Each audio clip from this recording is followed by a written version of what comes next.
Alors, ça veut dire quoi une variable dans un langage de programmation ou bien dans Python? Alors, imagine une variable comme un box.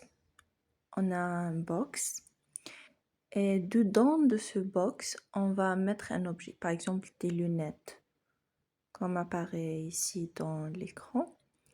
Alors, on va mettre ces lunettes dans le box. Donc, le box, c'est notre variable. D'accord? Et les lunettes sont les valeurs du box. C'est-à-dire un box est défini par la valeur, par ce qu'il porte dedans.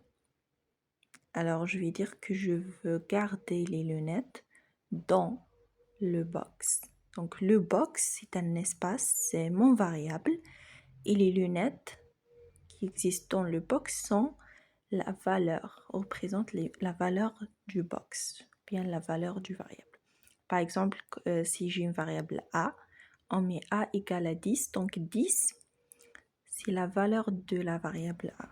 Je garde 10 dans a. Et a ici, c'est juste le nom de la variable. On peut changer le nom, on peut dire B, C, D. D'accord? Donc a, c'est la variable. Et 10, c'est la valeur de cette variable. Voilà. Alors, on va essayer d'appliquer ça dans Python. Alors, on va dans Google, on cherche Python online pour ouvrir l'éditeur de Python online. On va taper une variable qu'on appelle âge et on va la donner la valeur 13.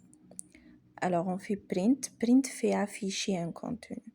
Alors, on fait print G, âge, on. Donc, ce qui va être affiché, c'est la valeur de la variable âge et non pas le nom. Donc, on va voir j'ai 13 ans et pas j'ai âge ans. Voilà, comme apparaît dans l'écran. Alors, c'est ça une variable. Donc, on a dit que âge, c'est comme un box. Donc, âge, c'est une variable. C'est un box qui appelle âge. Et on a donné la valeur 13 pour cette variable. Voilà. Alors, c'était tout pour les variables. On se voit dans la prochaine leçon.